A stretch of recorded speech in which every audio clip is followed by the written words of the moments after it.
Olá pessoal, tudo bem? Então, estamos iniciando aqui a nossa terceira videoaula da série de videoaulas sobre as consequências socioeconômicas e políticas da Revolução Industrial. E nesta videoaula eu vou falar sobre os socialistas utópicos, sobre o anarquismo e sobre o comunismo ou socialismo científico, ok? Bom, na aula passada eu falei mais detidamente sobre, nas últimas duas videoaulas eu falei mais detidamente sobre as consequências socioeconômicas e políticas da Revolução Industrial na Inglaterra, né? Então a gente, né, nós nos concentramos bastante na Inglaterra, uns efeitos, né? Por exemplo, o pensamento político da burguesia, que foi quem comandou a Revolução Gloriosa, né? Quem assumiu o controle político da Inglaterra a partir do final do século XVII, né? E esteve no controle político da Inglaterra durante todo o século XIX. Nós vimos a reação, né, das camadas médias e baixas urbanas da Inglaterra, né, com o ludismo e o cartismo, né, movimentos, né, importantes, né, que contribuíram bastante com o surgimento do movimento operário na Inglaterra e até mesmo com uma projeção política, né, da classe média na própria Inglaterra, né? Nós falamos sobre isso. E hoje nós vamos falar sobre, basicamente, né, sobre os efeitos da Revolução Industrial no resto do mundo, né, principalmente no resto da Europa, né, que também viveu a Revolução Industrial, só que a partir de meados do século XIX, ali um pouco antes, né, já vivendo a fase da segunda Revolução Industrial. A primeira Revolução Industrial foi basicamente concentrada na Inglaterra e a segunda Revolução Industrial vai ser mais espalhada, né, Europa, América do Norte, né, Estados Unidos e Canadá e até mesmo no Japão, né, um pouquinho mais para frente, ok? Bom, então já ficou claro, né, até agora, né, desde das aulas anteriores, que a Revolução Industrial ela é consequência, né, do aumento da desigualdade social, né, por exemplo, na Inglaterra com a política dos cercamentos, que gerou miseráveis, que se tornaram mão de obra barata para as indústrias, né, e, ao mesmo tempo, a Revolução Industrial também gerou muita pobreza e muita desigualdade, mas também gerou muita riqueza e muita prosperidade. Para uma minoria, gerou riqueza e prosperidade, para uma maioria, gerou pobreza e desigualdade, ok? Bom, isso não é diferente, tá? No resto da Europa, tanto é que algumas pessoas no resto da Europa perceberam, né, esses efeitos considerados péssimos, né, da Revolução Industrial, e elas vão começar a propor medidas para solucionar o problema da desigualdade na Inglaterra. E aí é nesse contexto que vai surgir, né, um grupo de pensadores e agentes políticos, né, ia chamar de militantes, mas não é bem a palavra, né, mas assim, pessoas que tentaram, as suas maneiras, né, resolver o problema da pobreza e da desigualdade no contexto em que eles viviam, né. E essas pessoas estavam espalhadas, né, principalmente entre a França e a Inglaterra, França, Inglaterra e Estados Unidos, né. Tanto assim que um deles foi o Robert Owen, tá?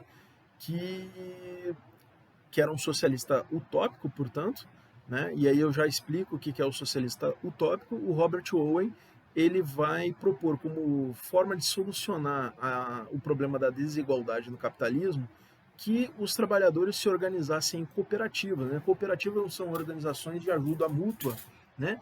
E essas cooperativas deveriam se organizar, de trabalhadores deveriam ser organizadas de forma que os trabalhadores, por exemplo, um ajudasse a construir a moradia em que o outro iria viver com sua família, né? Construção de escolas, né? Que cada um contribuísse, né, com uma caixinha, né, uma contribuição financeira para caso algum trabalhador se machucasse com essa impossibilidade de trabalhar, que ele pudesse ser ajudado, né? Quando ele ficasse velho, né, não pudesse mais trabalhar tanto assim, que ele pudesse ser sustentado, né? Naquela época não havia noção de aposentadoria, por exemplo, não havia uma previdência, né? As pessoas não se aposentavam no início do século XIX. Então veio a ideia do Robert Owen, né, de propor, né, uma forma de amparar a velhice, né, dos trabalhadores, ok? Então essa era a ideia do Robert Owen, que ele chegou a tentar colocar em prática numa comunidade chamada New Harmony. Eu não lembro se era Harmony ou New Harmony, tá? Mas tanto faz. Ele tentou colocar isso em prática, ok? Parece que não deu certo. Um outro pensador, esse Robert Owen é inglês, radicado nos Estados Unidos. Um outro pensador foi o Claude Henri Saint-Simon, que propunha uma ordem social administrada coletivamente, né? Ele propunha então que se abolisse a ideia de rei, de presidente, de deputado, de senador, enfim, não. A sociedade deveria buscar uma forma de organização mais coletiva, em que a opinião de todos contasse, né? Então ele defendeu, né, ele fez essa proposta, né, de uma reforma social que distribuísse o poder de forma mais igualitária, né, em que cada um tivesse sua voz fosse ouvida e fosse respeitada, né. Teve o François-Marie Charles Fourier, que defendia a ideia da reforma da sociedade capitalista por meio da criação de falancérios, né, que seriam locais em que as comunidades seriam organizadas em falancérios, né? E dentro dessas comunidades não deveria haver a noção de propriedade, não deveria haver desigualdade, não deveria haver governante e governado, todos deveriam governar coletivamente. As mulheres deveriam estar em pé de igualdade com os homens. Isso no século XIX era uma coisa um pouco ainda fora de cogitação para a maioria das pessoas, certo? E inclusive por isso mesmo, né, por ele defender uma igualdade entre homem e mulher, ele era contra a instituição do casamento. Ele defendia a ideia do amor livre, que as mulheres e os homens deveriam ficar com quem lhes aprovesse em determinado momento. O fato de você estar com uma pessoa agora não significa que você é obrigado a ficar com aquela pessoa o resto da vida, ou sei lá, haver um laço que te prendesse àquela pessoa. Você podia mudar de opinião amanhã, depois de amanhã, e mesmo se um casal tivesse um filho, o filho desse casal, o filho biológico desse casal não seria o filho desse casal, seria o filho dos adultos daquela comunidade, certo? Então os filhos seriam coletivos também, né? Então uma visão assim bem livre, né, de sociedade, né? Um outro pensador, né, desse grupo classificado como socialista utópico foi o Auguste Blanqui, né, que era um revolucionário, né, que queria derrubar o capitalismo e a sociedade burguesa com uma revolução, né? Não era muito claro o que ele pretendia fazer após derrubar a burguesia, mas ele queria derrubar a burguesia, ok? Então esses quatro, né, o Robert Owen, o Claude Henri Saint-Simon, o Fourier e o Blanqui, eles são definidos como socialistas utópicos, e quando eu for falar do chamado socialismo científico, eu acho que vai ficar um pouco mais claro o que é esse socialismo utópico, como ele foi definido, tá? Então, falar daqui do socialismo utópico, eu vou falar do anarquismo, né? O anarquismo foi um outro movimento meados do século XIX para frente, formado por indivíduos que queriam a abolição total, completa e imediata do Estado e do capitalismo. Fim agora. Aperta o botão, acabou. Capitalismo e Estado, né? A palavra anarquismo vem de né, negação, não, arquia, governo, Estado, né? Então eles queriam a abolição completa e imediata do Estado. Como? Com uma revolução. Uma revolução anarquista deveria abolir tudo isso que está aí e imediatamente começar o comunismo, né? Em que não eles defendem o que é o comunismo defendido pelo anarquista, né? A ausência de desigualdade, inexistência da ideia de propriedade, inexistência de governantes e governados. As leis deveriam ser.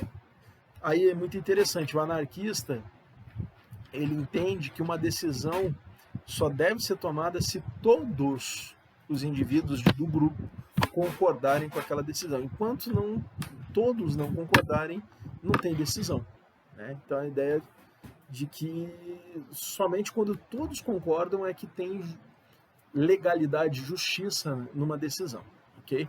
Então, os dois grandes teóricos do anarquismo foram o Proudhon e o Bakunin. Tá? Curiosamente, o Proudhon era um artesão, né? Na França do século XIX, o artesanato ainda era uma atividade econômica muito forte, né, na economia. A França nunca chegou a realizar completamente uma revolução industrial. Ela fez ali uma revolução industrial, mas sempre foi meio capenguinha, assim, em relação a outros lugares, como, por exemplo, a Inglaterra e a Alemanha. Bom, e agora eu vou falar do tal do socialismo científico, que é contraposto ao socialismo utópico, ok? Então é o seguinte, o comunismo ele teve no Karl Marx e no Friedrich Engels, né, os seus fundadores, né, e maiores expoentes a partir do meados do século XIX. Né? O socialismo científico ele propunha o fim da desigualdade, da pobreza, da miséria, por meio de uma revolução que aboliria, né, também assim como os anarquistas acreditavam, aboliria a sociedade burguesa então vigente. Okay? Isso por quê? Porque Marx e Engels entendiam que, primeiro, as sociedades elas são determinadas pelos seus fatores econômicos, né? E é sempre, na visão deles, é sempre a classe dominante economicamente é a classe que governa um país, um estado, uma sociedade, um governo, né? Quem está no governo é sempre a classe economicamente dominante, né? E aí ele vai dar vários exemplos. Na Grécia Antiga, na Roma Antiga, quem dominava eram os donos de escravos. Os dominados eram os escravos. Na sociedade feudal, os dominantes eram os senhores feudais e o clero. Os dominados eram os servos, os explorados. E sempre o dominado é o explorado. Na sociedade capitalista, a classe dominante é a burguesia e a classe dominada é o proletariado, os trabalhadores urbanos e os trabalhadores da indústria, ok? Então, a proposta do Karl Marx e do Friedrich Engels era de uma revolução do operariado, do proletariado, para abolir a sociedade burguesa capitalista, certo? Só que qual que é a diferença do pensamento de Karl Marx e Friedrich Engels, que era o chamado socialismo científico, em relação ao anarquismo e ao socialismo utópico? Primeiro, vou falar do socialismo utópico. Quem definiu a expressão socialismo utópico foi o próprio Karl Marx e o Friedrich Engels, né? Por quê? Porque eles viam essas formas de socialismo como utópicas, né? Em que sentido? Como irrealizáveis, né? Ingênuas, né? Eles viam como ingenuidade, uma visão ingênua da sociedade, como os mecanismos sociais pelas quais as sociedades são operadas, né? Essa expressão utópico vem, né, do livro Utopia, né, do Thomas More, né? Então, que era também uma visão, né, lá do século XVI, uma visão de uma sociedade também sem desigualdade, em que todos seriam iguais e tudo mais. Então, o Karl Marx e o Friedrich Engels, eles viam esse socialismo desses, né, do Fourier, do Robert Owen, do meu Deus do céu, tem que olhar o nome, do Saint-Simon, do Blanqui, um socialismo ingênuo, um socialismo romântico. Não era esse o socialismo que eles acreditavam. Eles acreditavam num socialismo, ou eles pregavam um socialismo que fizesse uma leitura científica da sociedade e apresentasse as soluções para os problemas sociais com base nessa análise científica. Tá?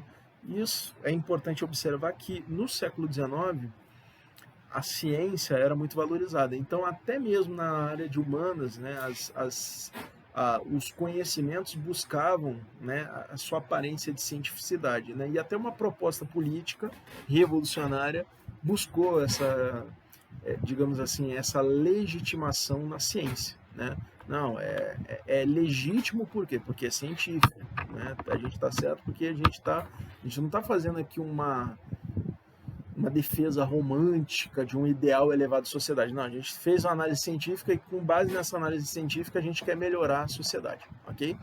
E qual é a diferença, né? Então, essa é a diferença do chamado socialismo científico, que era definido como científico pelos próprios autores, em relação ao socialismo utópico, que eles também definiram como utópico, romântico, né, ultrapassado e tudo mais. Né? Essa é a diferença. Né? Eles se viam como ciência. Qual que é a diferença do comunismo, que é o socialismo científico, em relação ao anarquismo? Né? Os dois, o anarquista e o comunista, queriam o comunismo. Só que o anarquista, ele queria o comunismo agora, para ontem, já, imediatamente. O comunista, ele defendia que para se chegar ao comunismo deveria haver uma transição, que o homem não estava preparado para viver numa sociedade comunista imediatamente. Então, o que Karl Marx e Engels defendiam?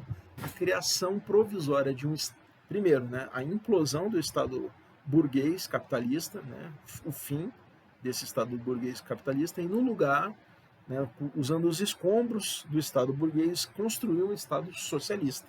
Esse Estado socialista, ao longo de algum tempo, né, poderia durar algumas gerações, né, através de educação, através da organização da sociedade, por exemplo, os meios de produção, né, que são todos aqueles elementos usados pela burguesia para explorar o trabalho do proletariado, né, as empresas, né, os locais das fábricas, as máquinas, as ferramentas de trabalho, né, que antes eram propriedade da burguesia, passariam a ser propriedade do Estado, o Estado organizaria o trabalho para acabar com todas as diferenças sociais, diferenças de classe, colocaria todo mundo para trabalhar, né, acabaria com como eu disse, acabaria com a desigualdade, criaria, né, uma nova realidade social, e essa nova realidade social, com escolas, enfim, todo tipo de elementos, essa nova realidade social ajudaria a educar, a formar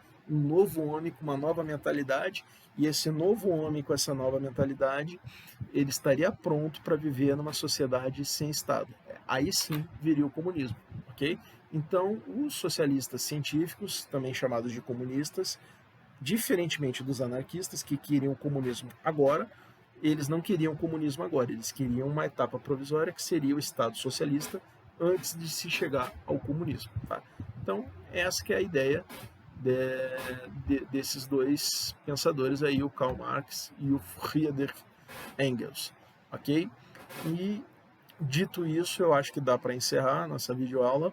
Vamos ficando por aqui, e eu acho que agora, né, fica sendo nossa última videoaula, e agora só na nossa live, né, a gente entra em mais detalhes, ok? Então, obrigado para quem permaneceu até aqui, um forte abraço e até o nosso próximo encontro.